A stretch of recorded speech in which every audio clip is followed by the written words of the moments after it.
This anime is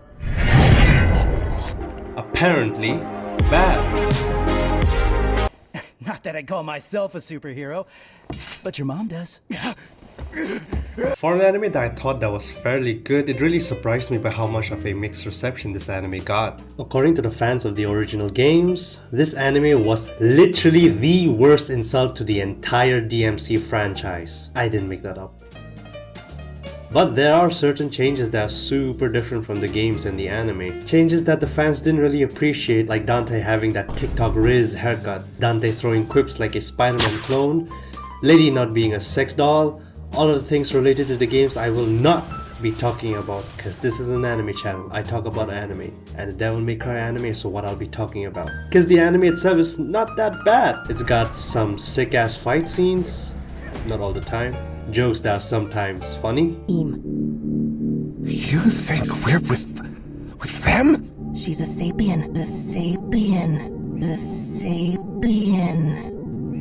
Why you gotta say it like that? These goddamn dirty ass sapiens, goddamn hairless nick. And as for the story, it's The anime starts out with these Splinter Cell soldiers infiltrating these huge ass castles, hacking the security system, and then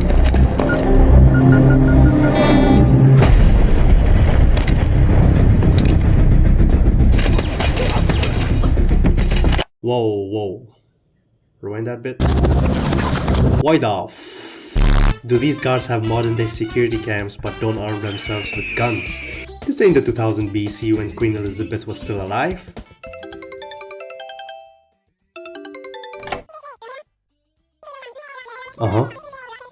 What? The Pope just died? And so they pass through the guards and steal a lot of gold. That is when this absolute aura of a bunny man enters the scene and straight goes to stereotyping Americans. Americans, the most dependable of your species. Anything that doesn't fit your narrow understanding, you shoot, bomb, or burn without hesitation. Takes the sword of Sparta, which was used to separate the humans and the demon worlds 2000 years ago, back when the Pope was still alive, and kills everyone in the room and destroys the palace because villain shenanigans. And then we cut away to a demon committing identity theft of a baby. The anime made it look like it was trying to lure the mother to eat her or something. I'm not really sure. They never really specified whether demons like eating humans or they just like to chill in their world. And then that's when we finally get introduced to our main character of this show, Deadpool. Then we get a really cool fight scene with Dante saying his iconic line, Deadpool! Dante saves the mother, but Dante tries killing the baby because it's a fucking demon. But for some odd reason gets low diffed by her handbag like it was Mike Prime Tyson and sprints for like 3 seconds and disappears into the crowd. And then we get this anime's vice president who is overtly religious, voiced by Batman? And Donald Trump, who sounds super gay. Let me wrap this around my brain. How can you be sure that these things were all the last guy had to worry about was Saturn? Onyan Kopon explains how demons are real and the demons are actually from another universe, and further explains that he works with Batman in a super shady dark organization called Darkham. Okay, this is getting really long. Here, watch this. Get it, Grandma. You go, baby. Do those ab crunches. Yeah. And then Batman and the FBI search for the Rabbit Man and Dante. Then we get Dante doing a Tobey Maguire and fighting his brother. Turns out to be the demon from earlier. Right after this we get to see the FBI get low diffed by Lola Bunny but leaves one survivor. And then we get back to Dante fucking breakdancing. All of what I just said happened in just the first episode. For anyone suffering from TikTok brain rot, I think this episode can remedy that with how much stuff they had going on. But weirdly enough, I actually like this fast-paced nature of this episode. It was very easy for me to remain engaged with the anime. It probably says more about me than you. For anyone suffering from TikTok brain rot, I think this episode can remedy that. It was a good fast-paced first episode. Unfortunately though, the rest of the show doesn't really have this kind of pacing. But without much complaining, let me go to the other episodes.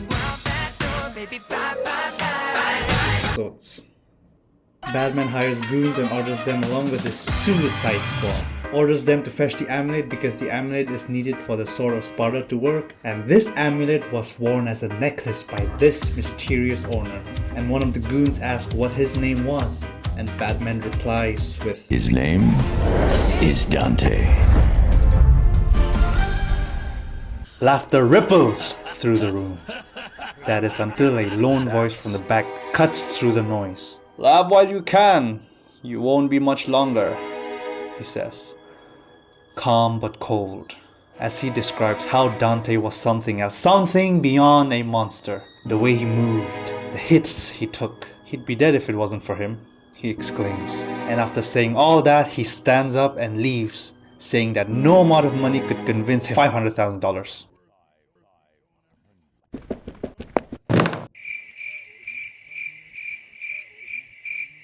And so, they start their mission. By the way, he's a demon, so he gets insta-vaporized because anti-demon bullets. And it's here they introduce Lady, who is nothing like her game counterpart, I think. I don't know, I haven't really played Devil May Cry 3 long enough to know that. And since I know nothing about her, I still have some opinions to share.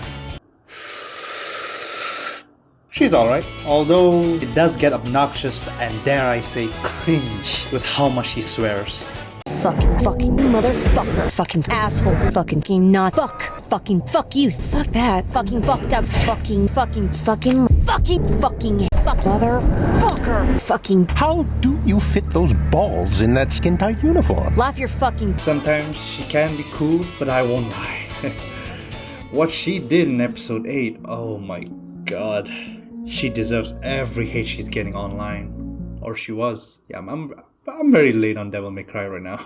All because she wanted to glaze to hell for this evangelistic Batman. And some of the fight scenes that I want to talk about was this one.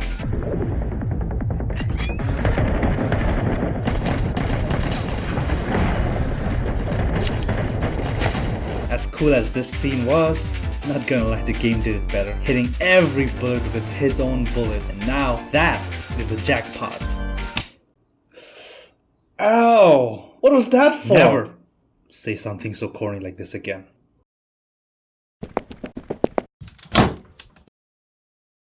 Speaking of corny, don't think too deeply when watching this anime. Otherwise a lot of stuff will quickly start to not make sense. Like, how the fuck is this bike still working after getting punctured like that? How the fuck did a woman with a baby outrun Dante? The same Dante who was moonwalking dodging all these bullets. Now, that doesn't mean the anime cannot get good, because when it wants to get good, you get White Rabbit. Easily the best part of the anime. From his character design, where the suit makes him feel like he's in control, while his face just exudes evil as though he can't wait to skin you alive.